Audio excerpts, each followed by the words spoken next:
relatives and not being able to. And I was just a little kid, so I didn't really understand why. But as I got older, I realized we had drug addiction in my family, including later cocaine addiction. I've been thinking about it a lot lately, partly because it's now exactly 100 years since drugs were first banned in the United States and Britain, and we then imposed that on the rest of the world.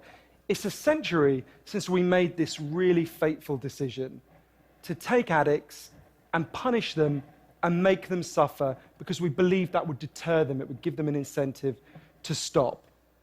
And a few years ago, I was looking at some of the addicts in my life who I love and trying to figure out if there was some way to help them. And I realized there were loads of incredibly basic questions I just didn't know the answer to. Like, what really causes addiction?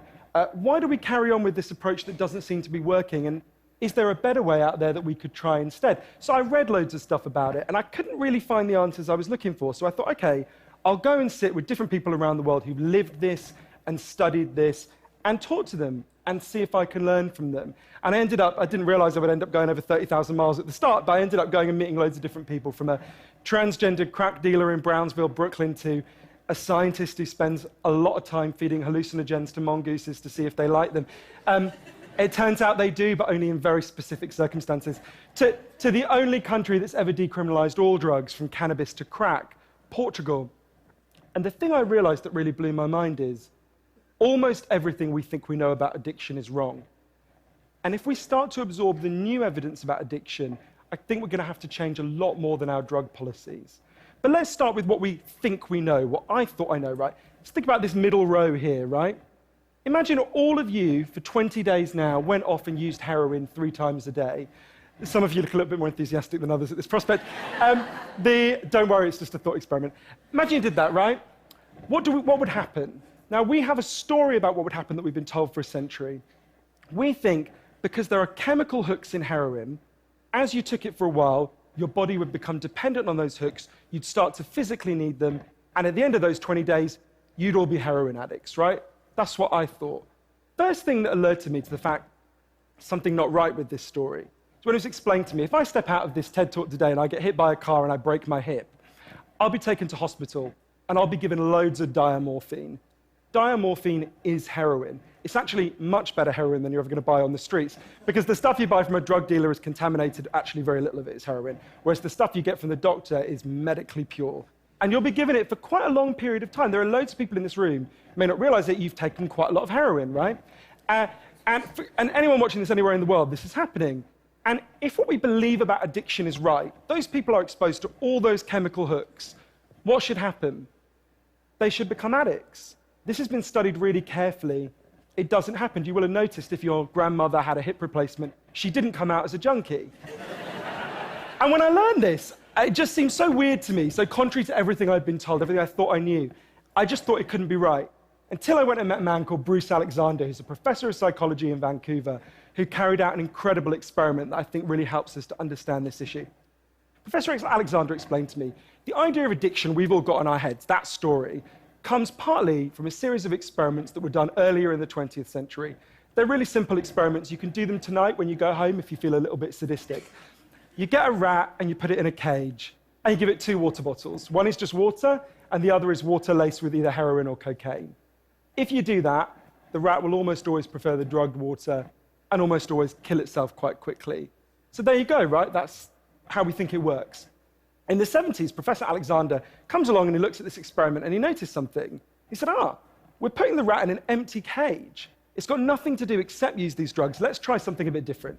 So Professor Alexander built a cage that he called Rat Park, which is basically heaven for rats, right? They've got loads of cheese, they've got loads of colored balls, they've got loads of tunnels. Crucially, they've got loads of friends, they can have loads of sex, and they've got both the water bottles, the normal water and the drugged water. But here's the fascinating thing. In Rat Park, they don't like the drugged water. They almost never use it. None of them ever use it compulsively. None of them ever overdose. You go from almost 100% overdose when they're isolated to 0% overdose when they have happy and connected lives. Now, when he first saw this, Professor Alexander thought, maybe this is just a thing about rats. They're quite different to us, maybe not as different as we'd like, but, But fortunately, there was a human experiment into the exact same principle happening at the exact same time. It was called the Vietnam War. In Vietnam, 20% of all American troops were using loads of heroin. And if you look at the news reports from the time, they were really worried because they thought, my God, we're going to have hundreds of thousands of junkies on the streets of the United States when the war ends.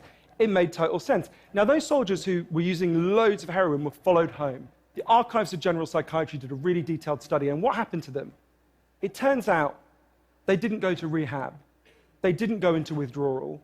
95% of them just stopped. Now, if you believe the story about chemical hooks, that makes absolutely no sense. But Professor Alexander began to think there might be a different story about addiction. He said, what if addiction isn't about your chemical hooks? What if addiction is about your cage? What if addiction is an adaptation to your environment? Looking at this, there was another professor called Peter Cohen in the Netherlands who said, maybe we shouldn't even call it addiction. Maybe we should call it bonding. Human beings have a natural and innate need to bond. And when we're happy and healthy, we'll bond and connect with each other. But if you can't do that because you're traumatized or isolated or beaten down by life, you will bond with something that will give you some sense of relief. Now, that might be gambling, that might be pornography, that might be cocaine, that might be cannabis, but you will bond and connect with something because that's our nature. That's what we want as human beings. And I think, at first I found this quite a difficult thing to get my head around, but one way that helped me to think about it is, and I can see, I've got over by my seat there a bottle of water, right? I'm looking at lots of you, and lots of you have bottles of water with you, right? Forget drugs, forget the drug war. Totally legally, all of those bottles of water could be bottles of vodka, right? We could all be getting drunk, I might after this.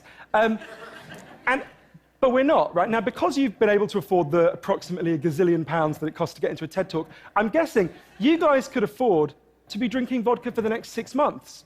You wouldn't end up homeless. You're not going to do that. And the reason you're not going to do that is not because anyone's stopping you. It's because you've got bonds and connections that you want to be present for. You've got work you love. You've got people you love. You've got healthy relationships. And a core part of addiction, I came to think, and I believe the evidence suggests, is about not being able to bear to be present in your life. Now, this has really significant implications. The most obvious implications are for the war on drugs, right? In Arizona, I went out with a group of women who were made to wear T-shirts saying I was a drug addict and go out on chain gangs and dig graves while members of the public could jeer at them. And when those women get out of prison, they're going to have criminal records that mean they'll never work in the legal economy again. Now, that's a very extreme example, obviously, in the case of the chain gang, but actually almost everywhere in the world we treat addicts to some degree like that. We punish them, we shame them, we give them criminal records, we put barriers between them reconnecting. There was a doctor in Canada, Dr. Gabor Mate, an amazing man, who said to me, if you wanted to design a system that would make addiction worse, you would design that system. Now, there's a place that decided to do the exact opposite, and I went there to see how it worked. In the year 2000, Portugal had one of the worst drug problems in Europe. 1% of the population was addicted to heroin, which is kind of mind-blowing. And every year, they tried the American way more and more. They punished people and stigmatized them and shamed them more.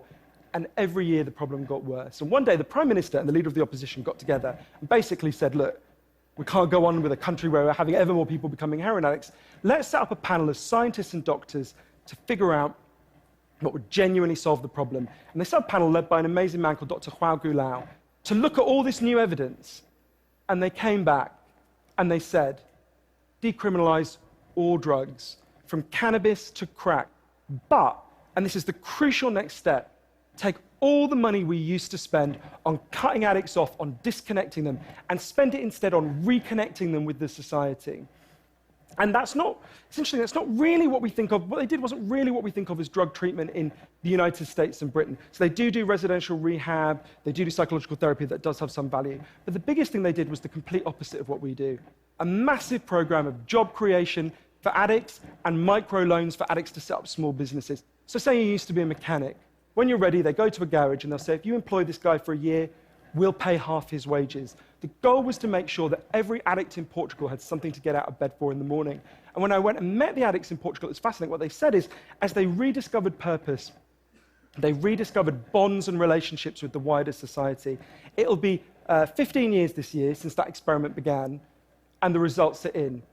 Injecting drug use is down in Portugal, according to the British Journal of Criminology, by 50%, 50%. Overdose is massively down. HIV is massively down among addicts. addiction in every study is significantly down. One of the ways you know it's worked so well is that almost nobody in Portugal wants to go back to the old system. Now, that's the kind of political implications. I actually think there's a layer of implications to all this research below that. You know, we live in a culture where people feel really increasingly vulnerable to all sorts of addictions, whether it's to their smartphones or to shopping or to eating. You know, before these talks began, you guys know this, that we were told we weren't allowed to have our smartphones on. And I have to say, a lot of you looked an awful lot like addicts who were being told their dealer was going to be unavailable for the next couple of hours. And, you know, a lot of us feel like that. And it might sound weird to say, oh, you know, I've been talking about how disconnection is a major driver of addiction. But weird to say it's growing because you think, well, we're the most connected society there's ever been, surely. But I increasingly began to think that the connections we have, we think we have, are like a kind of parody of human connection. If you have a crisis in your life, you'll notice something. It won't be your Twitter followers who come to sit with you. It won't be your Facebook friends who help you turn it round. It'll be your flesh and blood friends who you have deep and nuanced and textured face-to-face relationships with. And I think there's a study I learned about from Bill McKibben, the environmental writer, I think tells us a lot about this. It looked at the number of close friends the average American believes they can call on in a crisis. That number has been declining steadily since the 1950s. The amount of floor space an individual has in their home has been steadily increasing. And I think that's like a metaphor for the choice we've made as a culture, right? We've traded floor space for friends, we've traded stuff for connections, and the result is that we are one of the loneliest societies there has ever been. And yet, Bruce Alexander, the guy who did the Rat Park experiment, says, we talk all the time in addiction about individual recovery, and it's right to talk about that, but we need to talk much more about social recovery. Something's gone wrong with us, not just as individuals, but as a group. And we've created a society where, for a lot of us, life looks a whole lot more like that isolated cage and a whole lot less like Rat Park. But if I'm honest, this isn't why I went into it, right? I didn't go in to discover the political stuff, the social stuff.